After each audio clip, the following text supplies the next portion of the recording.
Praise the lord. మన ప్రభువును మన రక్షకుడైన యేసుక్రీస్తు అతి పరిశుద్ధ నామమునకు వేలాది వందనాలు, స్తోత్రాలు. ప్రార్థన.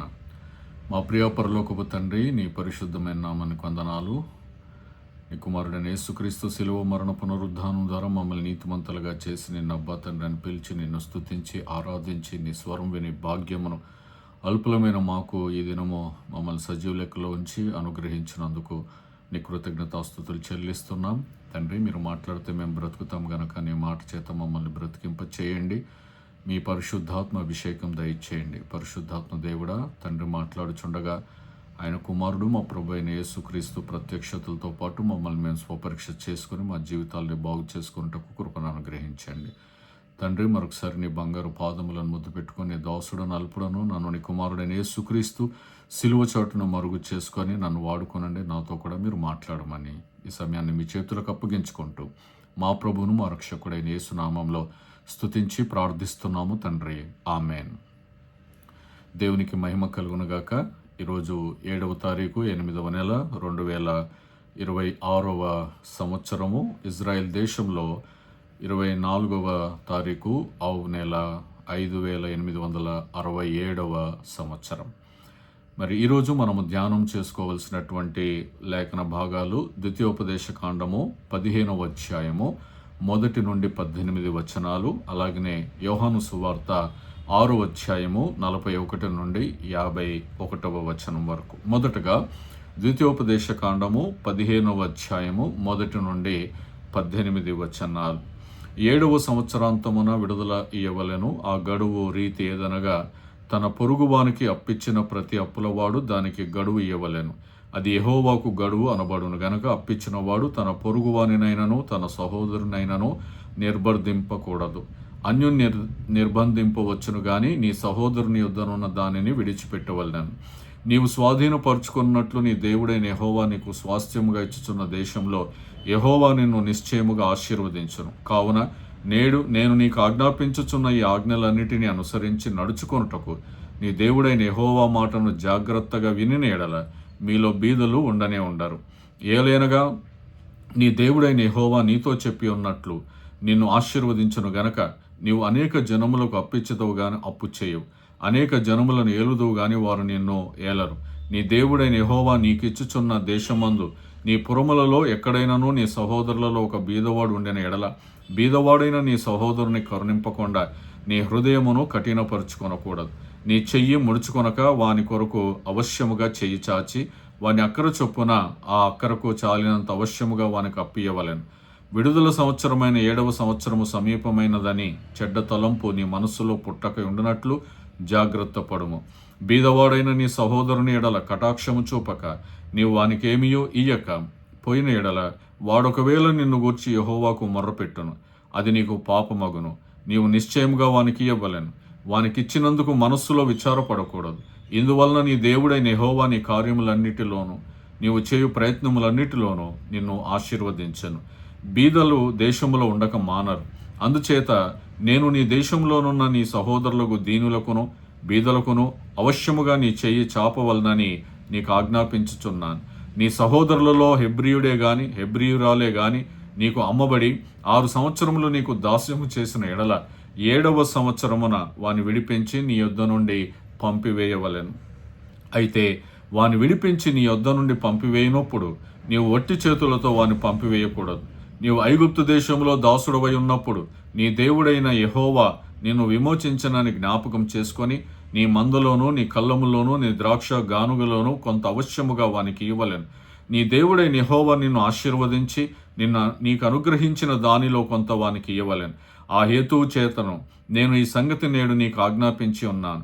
అయితే నీ యొద్ద వానికి మేలు కలిగినందున నిన్నును నీ ఇంటి వారిని ప్రేమించుచున్నాను గనక నేను నీ యొద్ద నుండి వెళ్ళిపోనని అతడు నీతో చెప్పిన ఎడల నీవు కదురును పట్టుకొని తలుపులోనికి దిగునట్లుగా వాని చెవికి దాన్ని గుచ్చవలెను. ఆ తర్వాత అతడు నిశ్చయముగా నీకు దాసుడై ఉండను. అలాగుననే నీవు నీ దాసికిని చేయవలెను. వానిని స్వతంత్రునిగా పోనిచుట కష్టమని నువ్వు అనుకొనకూడదు. ఏలైనగా వాడు 6 సంవత్సరములు నీకు దాస్యము చేసినందున జీతగానికి రావాల్సిన 2 జీతముల లాభము నీకు కలిగను. అలాగైతే నీ దేవుడైన యెహోవా నీకు చేయు వాటన్నిటి విషయంలో నిన్ను ఆశీర్వదించును. రెండవ లేఖన భాగము యోహాను సువార్త 6వ అధ్యాయము 41 నుండి 51వ వచనం. కుమారుని చూచి ఆయన యందు విశ్వాసముంచు ప్రతివాడును నిత్య జీవము పొందుటయే నా తండ్రి చిత్తం. అంత్యదినమున నేను వానిని లేపుదును. కాబట్టి నేను పరలోకము నుండి దిగి వచ్చిన ఆహారమని ఆయన చెప్పినందున యూదులు ఆయనను గూర్చి సనుక్కొనుచు, ఈయన యోసేపు కుమారుడు అయిన యేసు కాదా? ఈయన తల్లిదండ్రులు మనం ఎరుగుదము కదా. నేను పరలోకము నుండి దిగి వచ్చి ఉన్నానని ఈయన ఎలాగూ చెప్పుచున్నాడనిరి. అందుకు యేసు, మీలో మీరు సనుక్కొనకుడి. నన్ను పంపిన తండ్రి వానిని ఆకర్షించితేనే గాని ఎవడునూ నా యొద్దకు రాలేడు. అంత్యదినమున నేను వానిని లేపుదును. వారందరూ దేవుని చేత బోధింపబడుదురు అని ప్రవక్తల లేఖనంలో రాయబడి ఉన్నది గనక తండ్రి వలన విని నేర్చుకొనిన ప్రతివాడును నా యొద్దకు వచ్చును. దేవుని యొద్ద నుండి వచ్చిన వాడు తప్ప మరి ఎవడునూ తండ్రిని చూచి ఉండలేదు. ఈయనే తండ్రిని చూచి ఉన్నవాడు. విశ్వసించువాడే నిత్య జీవము గలవాడు. జీవాహారము నేనే. మీ పితరుల అరణ్యములో మన్నాను తినినను చనిపోయిరి. దీనిని తినువాడు చావకుండునట్లు పరలోకము నుండి దిగి వచ్చిన ఆహారం ఇదే. పరలోకము నుండి దిగి వచ్చిన జీవాహారమును నేనే. ఎవడైనను ఈ ఆహారము భుజించితే వాడెల్లప్పుడూ జీవించును. మరియు నేనిచ్చు ఆహారం లోకమునకు జీవము కొరకైన నా శరీరమే అని మీతో నిశ్చయముగా చెప్పుచున్నాను. నేను ఈ రెండు గ్రంథ భాగాలు విమోచనము, కృప, అప్పుల విడుదల, దాసత్వం నుండి స్వాతంత్రం, దేవుని పోషణ మరియు పరలోకం నుండి వచ్చిన జీవాహారము అనే ప్రధాన అంశాలు మనకి బోధిస్తూ ఉన్నాయి. ద్వితీయోపదేశకాండం 15వ అధ్యాయంలో ప్రతి 7వ సంవత్సరంలో అప్పులను విడుదల చేయాలని, పేదలను ఆదుకోవాలని, హెబ్రీ దాసులను విముక్తి చేసి మరి ఖాళీ చేతులతో వారిని పంపకూడదని దేవుడు ఆజ్ఞాపిస్తూ ఉన్నాడు. యోహాను సువార్తలో 6వ అధ్యాయంలో యేసు తనను పరలోకం నుండి దిగి వచ్చిన జీవాహారముగా మరి ప్రకటించి తన యందు విశ్వాసముంచు వారికి నిత్య జీవాన్ని వాగ్దానము చేస్తూ ఉన్నాడు. నిన్నటి దినమున దశమ భాగము జీవాహారము అని మనం ధ్యానం చేసుకున్నాం. ఈరోజు మరి మనము ధ్యానం చేసుకుంటున్న అంశము విమోచన కృప, అలాగనే జీవాహారం. విమోచన కృప, జీవాహారం. కొంచెము లోపలికి వెళ్ళి కొన్ని అంశాలు మనము ధ్యానం చేసుకుందాం. మొదటిది విడుదల సంవత్సరం. దాన్ని షమిత అంటారు. ద్వితీయోపదేశకాండం 15వ అధ్యాయం మొదటి 2 వచనాల్లో 7వ సంవత్సరం అందు అప్పులను విడుదల చేయవలను అని అంటున్నాడు. మరి షమిత అంటే కేవలము అనేది ఒక ఆర్థిక వ్యవస్థ కాదు. అది దేవుని కృప, విశ్రాంతి, విమోచనకు చిహ్నంగా ఉంటుంది. అప్పుల విడుదల ద్వారా దేవుడు తన ప్రజలకు కొత్త ఆరంభాన్ని ఇస్తాడు. మరి క్రొత్త నిబంధనలో లూకాసు వార్త 4వ అధ్యాయం 18-19 వచనాల్లో లూకాసు వార్త 4వ అధ్యాయం 18-19 వచనాల్లో ప్రభు ఆత్మ నా మీద ఉన్నది, బీదలకు సువార్త ప్రకటించుటకై ఆయన నన్ను అభిషేకించెను, చెరలోనున్న వారికి విడుదలను, గ్రుడ్డి వారికి చూపును ప్రకటించుటకును, నలిగిన వారిని విడిపించుటకును, ప్రభు హితవత్సరము ప్రకటించుటకును ఆయన నన్ను పంపి ఉన్నాడు అని రాయబడిన చోటు ఆయనకు దొరికాను. పాత నిబంధనలో మనం చూస్తే విడుదల, స్వాతంత్రము, మరి హెబ్రీ దాసులకి స్వాతంత్రము, విడుదల, మరి అప్పుల నుండి విడుదల, ఇవన్నీ కూడా మనం అక్కడ చూస్తూ ఉన్నాం. ఇప్పుడు యేసుప్రభు అవే మాటలు చెప్తా ఉన్నాడు. మరి బీదలకు సువార్త ప్రకటించడానికి నన్ను అభిషేకించాడని, చెరలోనున్న వారికి విడుదలను, గ్రుడ్డి వారికి చూపును, మరి ఇలాగ అన్నిటిని విడిపించడానికి ప్రభు ఆత్మ ఆయన మీద ఉన్నదని చెప్పి మనం చూస్తూ ఉన్నాం. అలాగనే కొలస్సీలకు రాసిన పత్రిక 2వ అధ్యాయం 13-14 వచనాల్లో మరియు అపరాధముల వలనను శరీరమందు సున్నతి పొందక ఉండటం వలనను మీరు మృతులై ఉండగా దేవుడు రాతరూపకమైన ఆజ్ఞల వలన మన మీద రుణముగాను మనకు విరోధముగా ఉండిన పత్రమును మేకులతో సిలువకు కొట్టి దాని మీద చేవ్రాతను తుడిచివేసి మనకు అడ్డము లేకుండా దానిని ఎత్తివేసి మన అపరాధములన్నిటినీ క్షమించి అని అంటున్నాడు. మరి దేవుడు మన మీద రుణముగా ఉన్నవన్నిటికీ విరోధముగా ఉండిన పత్రమును మేకులతో సిలువ కొట్టేశాడు. అన్నిటిని మనకు రుణం, మనం ఏవైతే దేని విషయంలో రుణం ఉన్నామో వాటన్నిటి విషయంలో, ముఖ్యంగా పాపపు రుణం, దానికి విరోధముగా ఉండిన పత్రమును మేకులతో కొట్టేశాడు. సిలువకి మనల్ని విడిపించాడు. అంత గొప్ప దేవుడిని మనము కలిగి ఉన్నాం. మన పాపము అనే అప్పు పత్రాన్ని క్రీస్తు కొట్టివేశాడు. మొదటిది మరి విడుదల సంవత్సరము, రెండవది పేదల పట్ల దయ. ద్వితీయోపదేశకాండం 15 అధ్యాయంలో 7 నుండి 11 వచనాలు చూస్తే మరి చేయవలసినటువంటి పనులన్నిటి విషయంలో మన హృదయము కఠినపరుచుకొనక మన చేతిని విస్తరించమని చెబుతా ఉన్నాడు. మన చెయ్యి వెనక్కి దాచుకోకుండా మన చెయ్యి ముందుకు పెట్టాలి. దేవుని దగ్గర పొందుకోవడానికైతే మన చెయ్యి ముందు పెడతాం, కానీ పేదవాళ్ళను కనికరించడానికి మన చెయ్యి ముందుకు రాదు, మన చెయ్యి వెనక్కి వెళ్ళిపోతూ ఉంటుంది. మొదట నీ హృదయం ముందుకు వస్తే నీ చెయ్యి ముందుకు వస్తుంది. నీ హృదయంలో పేదల పట్ల దయ కరుణ ఉంటే నీ చెయ్యి ముందుకు వస్తుంది. కాబట్టి పేదల పట్ల దేవుడు కనికరం చూపించమన్నాడు. మరి దేవుడు మన పట్ల కనికరం చూపించాడు. మనం పేదవాళ్ళమై ఉన్నప్పుడు మరి దేవుని దగ్గర ప్రార్థించిస్తే మనల్ని దేవుడు ఆశీర్వదించాడు కదా. ఆయన చెయ్యి చాపి మనల్ని ఆశీర్వదించాడు కదా. ఆయన మంచి మంచి ఈవులతో మనల్ని ఆశీర్వదించాడు కదా. ఆశీర్వాదం పొందుకున్న మనము పేదల పట్ల మన చెయ్యి చాచాలని దేవుని వాక్యం ఖచ్చితంగా చెబుతుంది.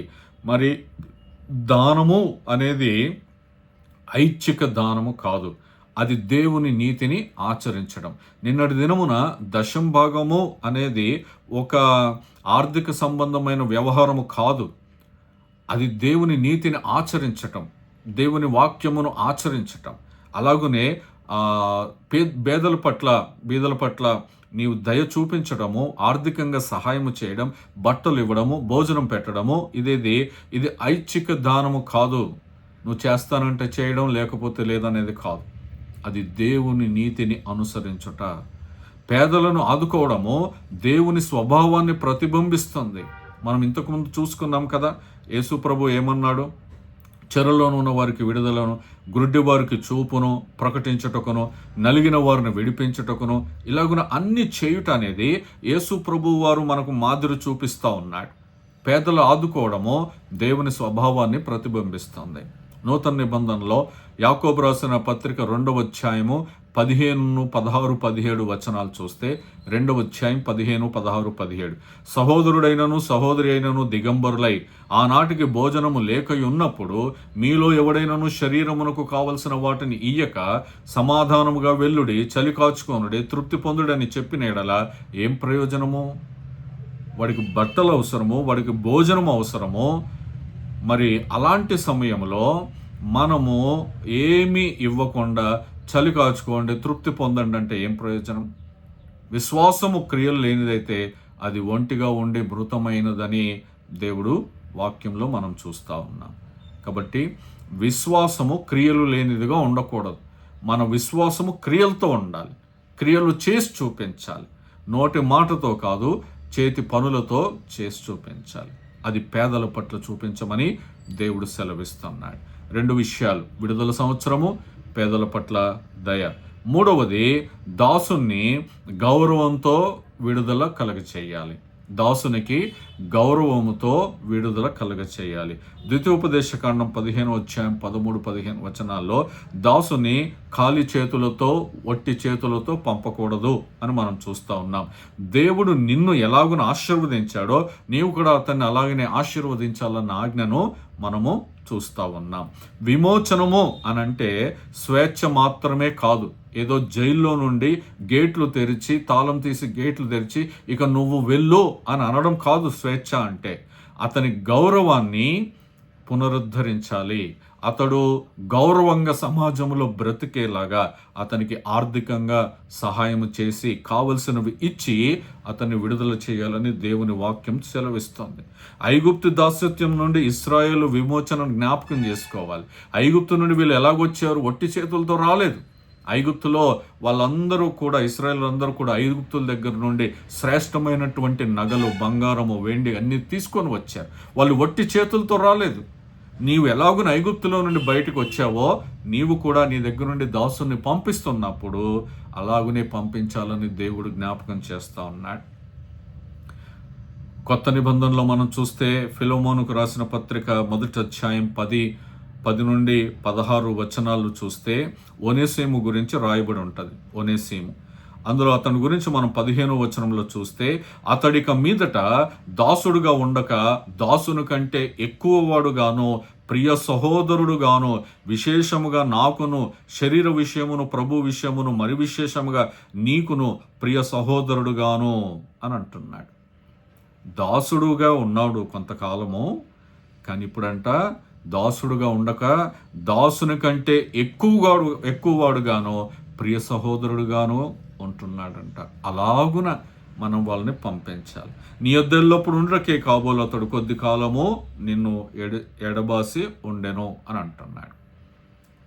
దేవుని బిడ్డలారా, మన దగ్గర ఉన్నవారు, నా జీవితంలో కూడా ఇది జరిగింది. నా దగ్గరకు వచ్చి కొంతకాలం ఉండి నేర్చుకొని వెళ్ళేటప్పుడు వాళ్ళకి నేను చాలా విషయాల్లో దేవుని వాక్య ప్రకారముగా కీబోర్డ్ అడిగితే కీబోర్డ్ ఇచ్చాను, ట్యాబ్ కొని ఇచ్చాను, బట్టలు ఇచ్చాను, ఆర్థిక సహాయం చేసి పంపించాను.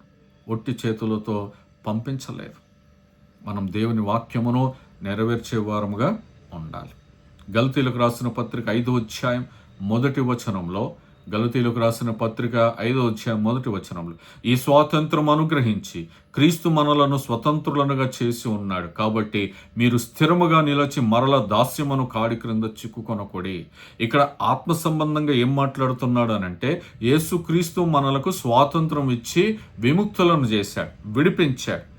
కాబట్టి ఇప్పుడు మనము ఆ స్వాతంత్రంలో స్థిరముగా ఉండి మరల పాపం అనే దాసత్వం కాడి క్రింద చిక్కుకోవద్దని స్పష్టంగా చెప్తున్నాడు. మరలా ఆ పాత అగౌరవ పరిస్థితుల్లోనికి వెళ్ళకూడదు.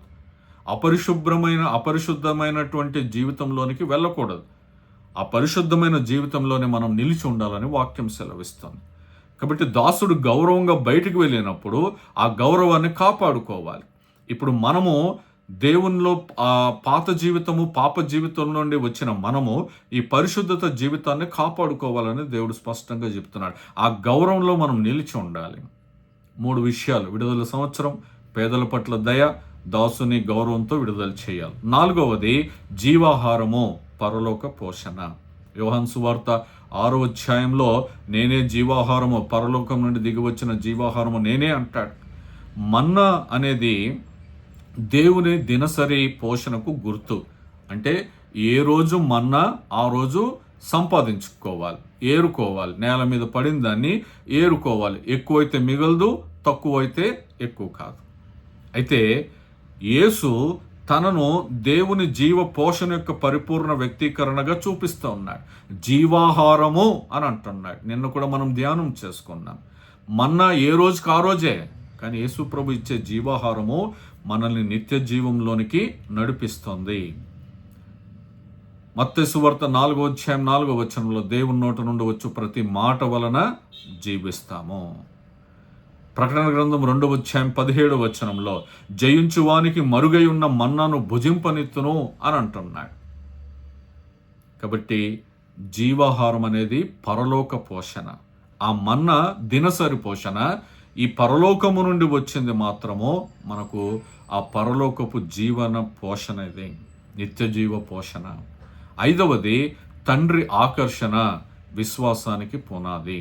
యోహాను సువార్త 6వ అధ్యాయం 44-45 వచనాల్లో, తండ్రి ఆకర్షిస్తేనే కానీ ఎవడు నా యుద్ధకు రాలేడు అని అంటాడు.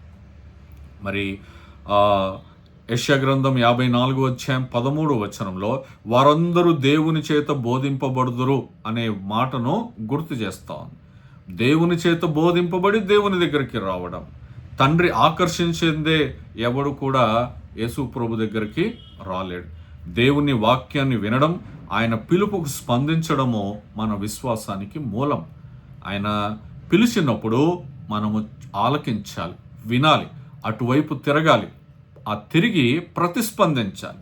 పిలిస్తే వెళ్ళాలి, రమ్మంటే రావాలి. అది దేవుని వాక్యానికి మనం చూపించే విధేయత. ఆ విధేయతే మన విశ్వాసానికి మూలం. రోమీయులకు రాసిన పత్రిక 10వ అధ్యాయం 17వ వచనంలో, వినుట వలన విశ్వాసం కలుగుతుంది. యోహాను సువార్త 10వ అధ్యాయం 27వ వచనంలో, నా గొర్రెలు నా స్వరము వినును అని అంటున్నాడు. కాబట్టి మనము అమూల్యమైన రక్తము చేత విమోచించబడ్డాం. కాబట్టి సమృద్ధిగా జీవము దేవుడు మనకిస్తున్నాడు. కాబట్టి ఆ జీవాన్ని మనం పొందుకోవాలి. ఆ జీవాహారము చేత మనం పోషించబడాలి. ఆయన కృప వలన రక్షణ పొందుకున్నాం. ఆయన అమూల్యమైన రక్తం చేత విమోచించబడ్డాం. ఆయన సమృద్ధి జీవం మనకిస్తూ ఉన్నాడు. కాబట్టి ఆ సమృద్ధి జీవము ఆయన వాక్యము ద్వారానే మనం పొందుకుంటూ ఉంటాం. ఆ వాక్యం మనకు దేవుడు నేటి దినాల్లో సమృద్ధిగా వెదజల్లుతున్నాడు. మరి దొరికిన వాడికి, దొంగకి దొరికినంత దోచుకొని వెళ్తాడు. ఈరోజు మనకి ఎంత దొరుకుతుందో అంత సంపాదించుకోవాలి దేవుని వాక్యం అనుదినం. కాబట్టి ఆ జీవాహారం చేత మనము బ్రతకాలి. కాబట్టి మరి దేవుని వాక్య ప్రకారముగా పేదలను ఆదుకోవడము నిబంధన జీవితం యొక్క భాగం. దానికి మనం విధేయత చూపించినట్లు అవుతుంది. ఆ తర్వాత ఆ దాసుని గౌరవంగా పంపించాలని దేవుని వాక్యం సెలవిస్తుంది. దేవుడే మన నిజమైన ఆత్మీయ పోషకుడు. దేవుని పిలుపుకు స్పందించి మనము నిత్య జీవాన్ని పొందుకోవాలి. ఇదే పాత నిబంధనలో ద్వితీయోపదేశ కాండంలో ఉన్న లేఖన భాగము. అలాగనే మరి యోహాను సువార్త 6వ అధ్యాయంలో ఉన్నటువంటి లేఖన భాగముల యొక్క సారాంశం. విడుదల సంవత్సరం ద్వారా ఆయన మన అప్పులను విడుదల చేస్తే, జీవాహారము ద్వారా దేవుడు మన పాప రుణముల నుండి విడుదల కలిగిస్తూ ఉన్నాడు. ఎంత గొప్ప భాగ్యం! మరలా చెబుతున్నాను, విడుదల సంవత్సరమున దేవుడు అప్పుల నుండి దాసత్వం నుండి విడుదల కలుగు చేస్తే, ఈనాడు దేవుడు తన జీవాహారము ద్వారా మన పాప రుణముల నుండి విడుదల కలిగిస్తున్నాడు. ఈరోజు ఇంకా ఎవరైతే పాపపు దాసత్వంలో ఉన్నారో, అప్పుల్లో ఉన్నారో, వాళ్ళందరి గురించి మనం ప్రార్థన చేయాలి. దేవుడు ఆ కృప వారు పొందుకొని దేవుని వైపు తిరిగి దేవుని బిడ్డలుగా ఉండి దేవుని మహిమపరుస్తారు. అలా చెప్పే కృప, అలా బోధించే కృప దేవుడు మోషే ద్వారా ఎలా తెలియచేశాడో ఈరోజు నీ ద్వారా కూడా దేవుడు తెలియచేయాలనుకుంటున్నాడు. తండ్రి అయిన దేవుడు తన కుమారుడైన యేసుక్రీస్తు ద్వారా, మన ప్రభు ద్వారా ఎలా చెప్పించాడో ఈరోజు దేవుడు నీతో కూడా అలా చెప్పించాలని దేవుని ఆత్మ నా మీద ఉంది. హితవత్సరము ప్రకటించుటకు, బీదలకు సువార్త ప్రకటించుటకు, గుడ్డివారికి చూపునిచ్చుటకు, కృంటివారిని నడిపించుటకు దేవుని ఆత్మ నీ మీద నిలిచి ఉంది. అది నమ్మి విశ్వసించి మనం దేవుని పని చేద్దాం. ఆ కృప దేవుడు మనకు దయచేయునుగాక. ఆమేన్.